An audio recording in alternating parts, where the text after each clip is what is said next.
All right, I'm on a low-carb keto carnivore diet and my cholesterol has skyrocketed through the roof. What should I do, right? So I put this post up on Twitter or X yesterday, and I thought, this is reasonable approach. A lot of people said, yeah, it's reasonable. Other people say, oh my God, what are you doing? This is crazy, right? How can you dare recommend these sort of things? And so let me put a little context behind this.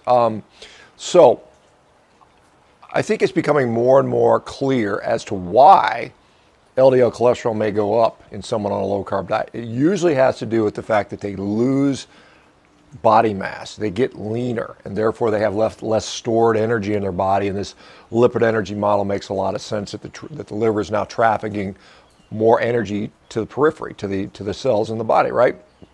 So we seem to know why this is occurring. What we don't know is it completely safe? Now, there's a lot of people out there who will say, yeah, of course it's completely safe. They're convinced of that. And and what I may do personally, I can't just say everybody needs to do this, because people have unique situations, people have, unique perspectives and desires and risk tolerance and things like that. And so the options that I listed were: A, you could, if you wanted to and tolerated, add back a small amount of carbohydrate back into your diet, say 100 grams a day for a month, and then retest it. That is one viable solution. You could, if you wanted to, take a drug, a statin or a Zetia or a PCSK9, and whatever your choice. I mean, you could if you wanted to. Not that I'm necessarily advocating for any of these things. I'm just saying these are options you could do. Or you could just watch it and get imaging. Okay, now of those things, because my cholesterol, my recent test, my LDL cholesterol was 200, so high, not as high as some, but certainly high. My personal choice is C. I'm going to get serial imaging studies. I already had one when I was 51. I had a 0 CAC score. I will repeat that again this year. Hopefully, it'll still be 0. That would be great. Then I feel a lot more confident in that. Now, the option I didn't list, which might be an option later depending on what this research that's going to be published shows, or research like it, is just that, hey, it's fine, don't worry about it. It's physiologically perfectly normal, and you can just continue to press on, right?